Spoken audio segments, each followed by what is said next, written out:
Hello friends, good evening. मैं Ashok Rajasthan police Udaipur में पदस्थापित हूँ। मेरा कल दोपहर में सब इंस्पेक्टर का साक्षात्कार हुआ था आरपीएससी अजमेर में। तो उसके जो मेरे से पूछे गए क्वेश्चन थे उनको मैं एक वीडियो के माध्यम से आपके साथ साझा कर रहा हूँ। आंसर और प्रश्न वगैरह साथ में लिखना थोड़ा मुश्किल था और समय की कमी थी। इस वजह से मैं वीडियो के माध्यम से आपके सामने पेश कर रहा हूँ। उम्मीद करता हूँ आपको ये वीडियो पसंद आएगी। मेरे साक्षात्कार के किन किन चीज़ों पे फोकस रहा और किन चीज़ों को मैंने ये कमी महसूस की, उन चीज़ों को मैं आपके सामने पेश कर रहा हूँ और ताकि आप उन चीज़ों में आप गलती नहीं करें। उम्मीद करता हूँ आपको ये वीडियो पसंद आएगी। मेरे से पूछा गया, जो बोर्ड के अध्यक्ष मैम थी, उन्होंने मेरा सबसे पहला प्रश्न पूछा था कि आपने 10th कब की थी। फिर मैंने बताया 10th मैंने 2014 में की थी। फिर 12th के बारे में पूछा था इसी प्रकार। 12th मैंने बायोलॉजी विषय के साथ 2016 में उत्तीर्ण की थी। फिर परसेंटेज पूछे। उसके पश्चात मेरे को जो स्नातक उत्तीर्ण की थी बायोलॉजी विषय के साथ, मैंने कहा मैंने सर स्वयं पाठी विद्यार्थी के तौर पे बायोलॉजी विषय के साथ ही स्नातक उत्तीर्ण की है। फिर पूछा गया मेरे को कि आपने इतने साल बीच में क्या किया। मैंने सर मैं पिछले 4 सालों से राजस्थान पुलिस उदयपुर में पदस्थापित हूँ और राजस्थान पुलिस में सेवाएं दे रहा हूँ। फिर मेरे को पूछा आपका संभाग कौन सा है। मैंने कहा संभाग में मेरा जोधपुर है। और फिर उन्होंने कहा जोधपुर में एक प्रसिद्ध किला है, उसका नाम। तो मैंने कहा मैम जोधपुर में प्रसिद्ध किला मेहरानगढ़ है, जिसका नाम मयूर ध्वजगढ़ भी कहते हैं। फिर पूछा इनकी 2 खास बातें। मैंने कहा पहाड़ी दुर्ग है और एक और बताई थी जहाँ चामुंडा माता का मंदिर वगैरह है। फिर मेरे को पूछा गया था कि स्वर्णगिरी कहाँ स्थित है। मैंने कहा स्वर्णगिरी सर जैसलमेर में स्थित है और सुवर्णगिरी जालौर जिले में स्थित है। फिर भी उन्होंने नहीं माना। उन्होंने कहा स्वर्णगिरी जैसलमेर में स्थित है। मैंने कहा जी सर, स्वर्णगिरी जैसलमेर में नहीं है। मैंने कहा सॉरी सर। फिर मैंने बहस नहीं की, मैंने सॉरी बोल दिया सर।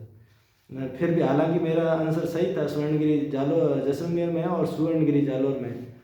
फिर उन्होंने पूछा कि लोहागढ़ फोर्ट कहाँ स्थित है। मैंने कहा सर भरतपुर में है। फिर भटनेर के बारे में पूछा। भटनेर हनुमानगढ़ जिले में स्थित है। तो फिर मेरे से अगले बोर्ड मेंबर ने पूछा था कि वर्तमान में आप कहाँ पदस्थापित हैं और वहाँ की पुलिस के समक्ष क्या समस्याएं हैं। जो चीज़ें थी मैंने बेसिकली यहाँ उदयपुर पुलिस में जो समस्या हैं, संख्या बल की कमी, थोड़ा जो चीज़ें हैं उन चीज़ों को मैंने बताया। और उसके पश्चात मेरे को पूछा गया था कि मौताना प्रथा क्या है। तो मौताना प्रथा जो चढ़ावा करते हैं और दूसरे पक्ष के लोग उनको एक हर्जाने के रूप में जो राशि वसूल करते हैं, उसके बारे में बताया। लेकिन इसमें पुलिस रोक लगा क्यों नहीं पा रही है, तो इसके बारे में मेरी थोड़ी कम जानकारी थी। तो मैंने फिर एक बार तो कहा था सर यहाँ अपने आप में जो सांप्रदायिक जो सामंजस्य वगैरह बैठाते हैं उस अकॉर्डिंग। फिर वो उस आंसर से थोड़े संतुष्ट नहीं थे, तो मैंने सॉरी बोल दिया सर, मेरे को इसके बारे में ज़्यादा जानकारी नहीं है। और फिर पूछा कि हाल ही में एक उदयपुर में किसी दल के एक व्यक्ति का मर्डर किया गया, तो उसके बारे में आप जानते हो। मैंने कहा सर जी हाँ जानता हूँ मैं, वो बजरंग दल के संयोजक थे और उनका मर्डर किया गया था। तो वो किस धर्म से रिलेटेड थे दोनों। तो मैंने कहा सर दोनों हिंदू धर्म से रिलेटेड थे। वहाँ सांप्रदायिक घटना जैसा कुछ नहीं। मैंने कहा सर वर्तमान में हालात काबू में है और ज़्यादा कोई पुलिस मौके पर उन एक व्यक्ति को गिरफ्तार कर लिया था और बाकी उनके 2 सहयोगी थे, उनको अभी नहीं पकड़ पाए। फिर उस पर कोई क्वेश्चन नहीं पूछा था। फिर आपको SHO लगा दिया जाए तो आप थाना स्तर पे क्या क्या सुधार करना चाहोगे। तो मैं सर सबसे पहले अपने जो स्टाफ है उनके साथ मित्रता व्यवहार करूँगा, जिससे वो अपने आप को कमतर नहीं समझें। और दूसरी चीज़ें जो कम्युनिटी लाइजिंग ग्रुप है या फिर पुलिस मित्र हैं, जो ऐसे संगठन वगैरह हैं, उनसे अच्छा सामंजस्य बैठाऊँगा ताकि जो लोग थाने वगैरह आने में कतराते हैं उनसे त्वरित कार्रवाई की उम्मीद जगाऊंगा। फिर मेरे को पूछा गया अगले बोर्ड मेंबर ने कि भूकंप आने के क्या कारण हैं। तो मैंने कहा सर भूकंप पृथ्वी के अंदर 7 जो टेक्टोनिक प्लेटें हैं वो आपस में टकराहट होती है, तो जिससे एनर्जी बूस्ट होती है। तो वो एनर्जी बाहर निकलने के लिए कहीं न कहीं उसको जगह चाहिए, इसलिए पृथ्वी में जो दरारें वगैरह आना भूकंप के साथ महसूस होती है। तो इसका मापन किससे किया जाता है। सर मैंने कहा रिक्टर स्केल से मापा जाता है। और वर्तमान में ये भूकंप कहाँ आ रहे हैं, आपने न्यूज़पेपर में पढ़ा होगा। तो मैंने कहा सर सीरिया और तुर्की में वर्तमान में काफ़ी गंभीर हालात है भूकंप की वजह से, तो वहाँ के कितने लोगों की मौत हो गई थी। तो मैंने उससे दिन पढ़ा था, मैंने 4300 लोगों की मौत की खबर पुष्टि हो चुकी है, बाकी ये जैसे चल रहा है सर्च अभियान। फिर मैंने ये चीज़ बताई, तो फिर कितनी तीव्रता तक के भूकंप अक्सर गंभीर प्रवृत्ति के होते हैं। तो मैंने वो चीज़ बताई, मैंने कहा सर 4 साढ़े 4 से ऊपर जो जिस भूकंप की तीव्रता होती है वो आमतौर पे मानव जनहानि के लिए खतरा होते हैं। फिर मेरे को अगले बोर्ड मेंबर ने पूछा कि आपकी विशेष रुचि किस में है। तो मैंने सर मेरी विशेष रुचि राजस्थानी लोक संगीत सुनने में है। तो उन्होंने फिर पूछा कि आप राजस्थानी लोक संगीत में किसके सॉन्ग सुनते हो। मैंने कहा राजस्थान में सर जो पश्चिमी राजस्थान के दप्पू खान जी हैं उनके गाने मैं सुनता था, जो अभी उनका देशवान हो गया था।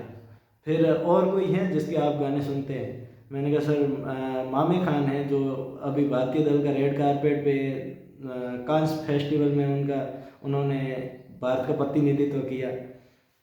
ठीक है।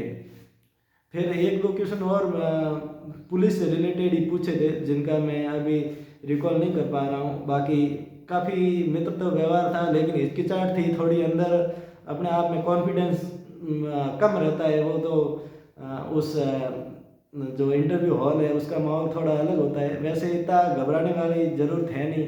कोशिश की मैं अपने आप को अच्छे से सहज आगे वालों को महसूस होने दूँ, फिर भी थोड़ी हिचकिचाहट रहती है जहाँ तक मैंने महसूस किया है। बाकी आराम से जाओ और कोई दिक्कत नहीं है। मित्रता व्यवहार करते हैं, जो डॉक्यूमेंट वगैरह चेक है, डॉक्यूमेंट नहीं होते हैं तो भी आपको बाद में जमा करवा दो, ऐसा कोई दिक्कत है नहीं।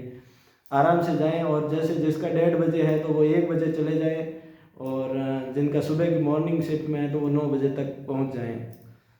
बाकी कोई दिक्कत है नहीं। और 4 जने बोर्ड मेंबर होते हैं और अच्छे से, बहुत अच्छे से बातें करते हैं, इतनी कोई दिक्कत वाली बात नहीं। लेकिन अपने आप को थोड़ा, जो हॉल के अंदर का जो माहौल है उसमें अपने आप को बनाए रखना थोड़ा मुश्किल होता है। लेकिन कोशिश करोगे, आपने मॉक इंटरव्यू वगैरह दिए होंगे तो उम्मीद करता हूँ आपका और अच्छा होगा।